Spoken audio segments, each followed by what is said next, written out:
Coming up on News 2, Governor John de Jongh said Hovensa officials' recent statements regarding its financial condition and proposed shutdown of the Croix fuel truck rack and supply should come as no surprise. Meanwhile, the governor questioned senators on outstanding issues that he said, if not addressed, could jeopardize the territory's critical financial obligations.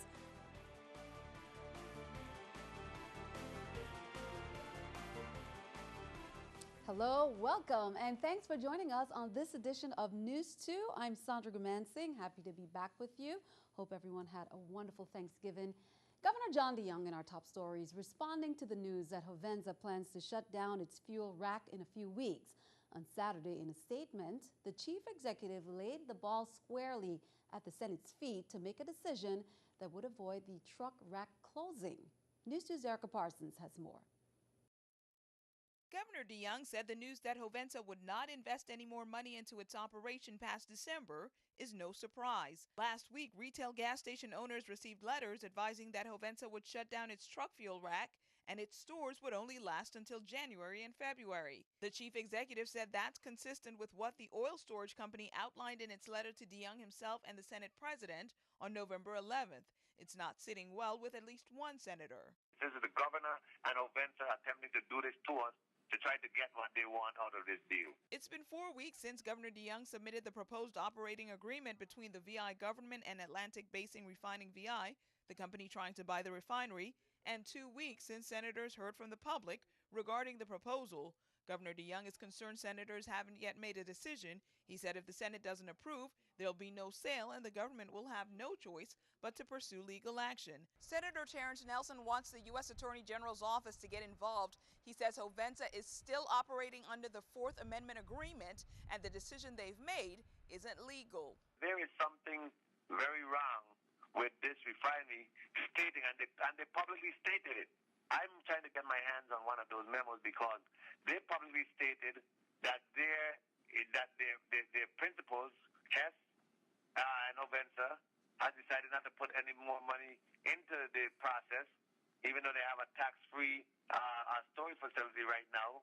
And they stated that they're doing this, they're not investing anymore based on a decision looming in the Senate. That is bold. That is extortion if I've ever seen it. And that is illegal. De Jongh did say that the government will use its emergency powers to make sure the territory has a steady supply of fuel. Erica Parsons, News 2. Now, the Senate Finance Committee had a hearing set for December 9th to address Hovensa, and there is a full session scheduled for December 19th.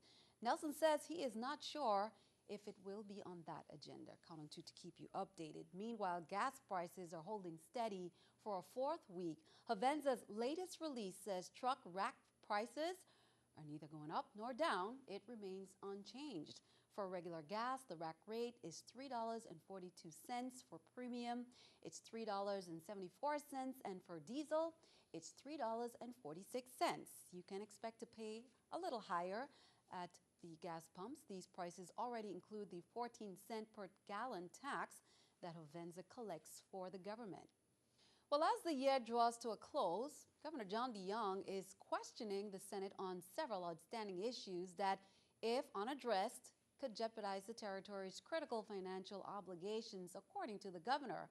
Among these issues are the workers' compensation reform, which could partially stabilize the government insurance fund by raising the taxable wage rate. The governor also pointed out that the Senate has taken no action on legislation submitted earlier in the year addressing the Unemployment Trust Fund, which currently has a loan balance of over $78 million. The governor said these are issues that should be addressed sooner rather than later, and that he and his cabinet are available to address any concerns that could help urge the process along. In other news, members of the public will have the chance to learn about the Department of Public Works Transportation Master Plan this week. It's a 25-year roadmap that outlines the department's goals for the territory's short and long-term transportation needs. Public Works began the effort in 2009 with input from community advisory groups on each island. The department will hold a series of public meetings this week, beginning Tuesday on St. Croix at the Department of Public Works. The St. John meeting will be held Wednesday at the legislature, and the St. Thomas meeting will be Thursday at Lockhart Elementary School's cafeteria. All meetings will begin at 6 p.m.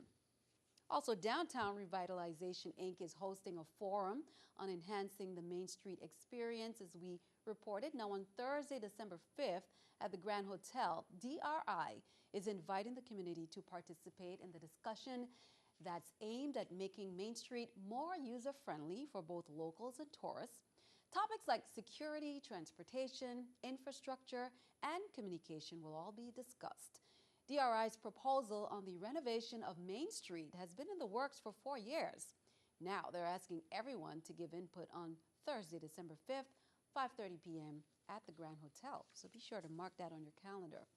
WAPA will be performing some maintenance on the underground switches in downtown Main Street this evening from 8 p.m. to 12 a.m. Therefore, crews will temporarily interrupt electrical service to a portion of feeder number 6B. The interruption will affect the Main Street area from the Alvar de Lugo Post Office to the Market Square and the waterfront area from Cardao to First Bank. Also, maintenance crews in another update have completed work to relocate a 24-inch water transmission main on Subbase Road. As a result, the roadway between Joe's Discount and the Department of Public Works Administration building has been reopened to vehicular traffic. Police on St. Thomas are investigating a fatal shooting, and according to the initial report, officers were dispatched just before midnight on November 30th to the ranch on Lindbergh Bay. Here's more from VIPD's Melody Rames. While traveling to the scene, officers were advised that a male victim was being taken to the Schneider Regional Medical Center via private vehicle. Officers were then dispatched to the hospital as well as the crime scene. The victim, 25-year-old Jonathan Vasquez of the Dominican Republic, was treated by medical staff and later died at the hospital. Officers said the victim may have been involved in a physical altercation with another male at Lindbergh Bay, and during that time he was shot. Be sure to contact detectives at 340-774-2211, extensions 5617, 5618, or 5619. Also, Emergency 911 or Crime Stoppers USVI. Also, police on St. Thomas are investigating a shooting that occurred on November 28th, about 5:30 p.m., in which a 51-year-old victim was shot in his upper left shoulder, according to police.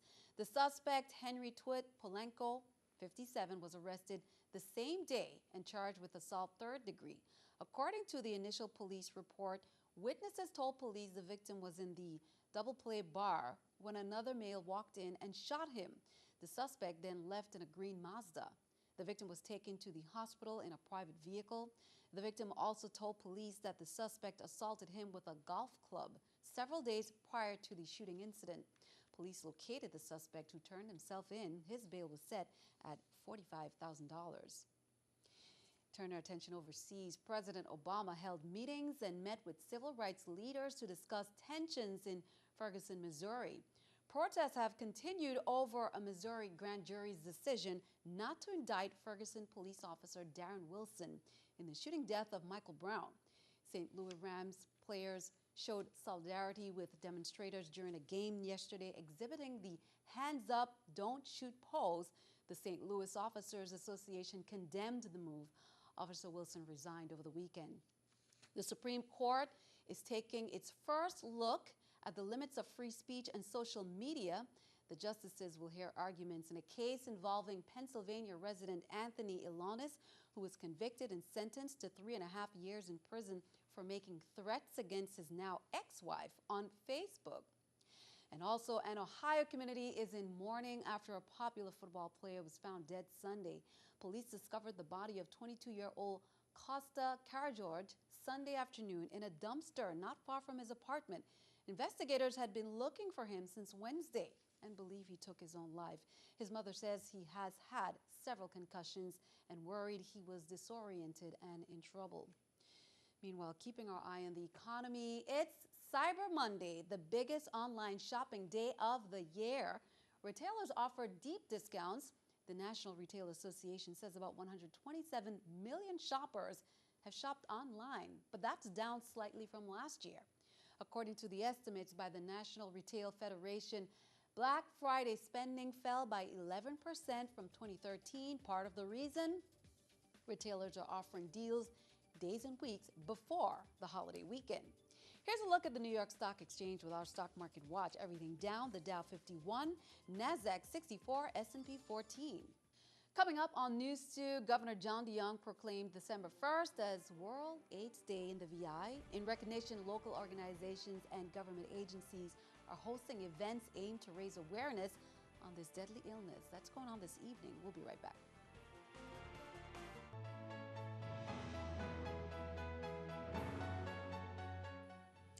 Governor John de Jongh proclaimed December 1st as World AIDS Day in the VI, and in recognition, local organizations and government agencies are hosting events aimed to raise awareness on this deadly illness. Now, on St. Croix, Frederick-Said Healthcare, the VI Health Department, and VICARE held a march that began this evening at 6 p.m. at the Frederick-Said Post Office to the Caribbean Museum Center for the Arts. Here in St. Thomas, Hope Inc. held a ceremonial balloon release also at 6 p.m. at the waterfront. The theme for this year is actually Focus, Partner, Achieve, and AIDS-Free Generation. We have done many different occasions in the past where we did a big parade and everything. We have been doing this for over the past quite a few years. We provide free HIV screenings, pressure, and sugar, which is your glucose, your BMI, and your obesity. On Friday, Governor John P. de Jongh congratulated representatives from VI EquiCare Inc. and the health insurance carrier Blue Cross Blue Shield on their continued progress at recent meetings held to discuss the proposal by BCBS to offer individual health insurance policies in the local market. BCBS has submitted a proposal to the Division of Banking and Insurance in the Office of the Lieutenant Governor to offer individual health insurance policies to that segment of our community who are not covered by a group policy or Medicaid and currently cannot obtain or purchase any individual insurance policies in the local market.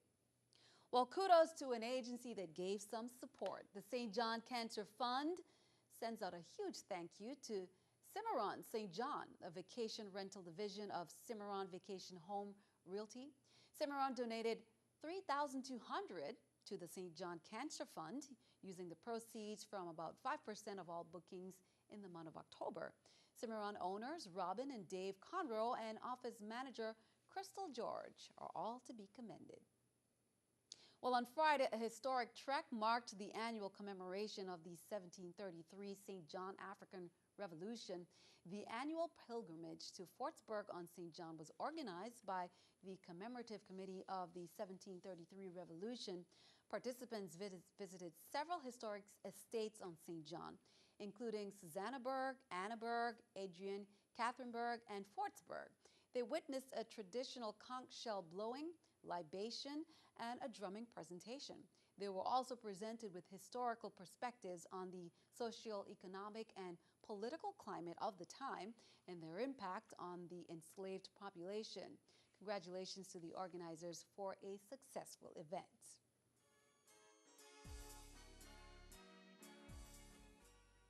Well, for the children who are watching this newscast, I hope you've been on your best behavior all year long. This is our Christmas segment. Santa Claus and a few of his helpers were spotted in St. Croix this past weekend at Cane Bay Beach.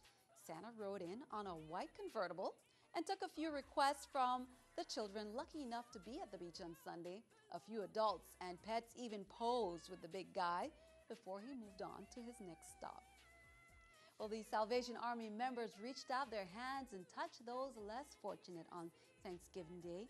They hosted the community Thanksgiving luncheon. Then the following day, they kicked off the annual Red Kettle campaign alongside Governor John P. de Jongh Jr. and the honorary chairman of the Salvation Army 2014 Red Kettle campaign on the steps of Government House. They shared the first donations of the year into the world-famous Red Kettle. The public is invited to take part by visiting any of the 6 Salvation Army Red Kettle locations on St. Thomas from November 27th to December 24th and donating at one of the iconic Red Kettles. Are you ready to kick off the holiday festival on St. Thomas, the Crown Bay Holiday Fest is all set for December 2nd. Now, in store is great holiday shopping sales at the Crown Bay Center stores, music and live entertainment. That's from 11 a.m. through midnight, featuring local steel orchestras, Nilo's Kings, Stanley and the 10 Sleepless Nights, and Cool Session Brass. Vendors will have local crafts, food, traditional holiday pastries, and drinks on sale for the kids, face painting, bounce houses, and the lighting of that Christmas tree, traditional storytelling, and Santa Claus bearing gifts. Virgin Islands Port Authority Executive Director Carlton Dow invites all. He said this year, the VI Port Authority is also celebrating their 45th anniversary. Well, the ship has been a welcome sight since Saturday on the Big Island. 4th Royal Caribbean Cruise Line's Jewel of the Seas cruise ship had rescheduled its visit to St. Croix from since Saturday, November 29th to Thursday, December 4th. The announcement also came from Director Dow. The cruise line did not provide a reason for the change in the itinerary. Dow said that VIPA will welcome the Jewel of the Seas ship, which will bring over 2,000 passengers and 859 crew members to the shores of Frederiksted, St. Croix. Well, after Thanksgiving was, of course, Black Friday, and in addition to the special deals, the town of Christiansted hosted a special jump up. The stores were brightly lit, welcoming dozens of shoppers for the Black Friday jump up. People in Mukajumbi's filled the streets, as well as vendors and entertainers. The Christmas Christiansted event started earlier in the day, kicking off at noon and going until 10 p.m. The Christmas tree shopping, dine-in discounts, and passport that was shared is good until February. Well, be sure to stick around. Your News2 AccuWeather forecast is coming up next.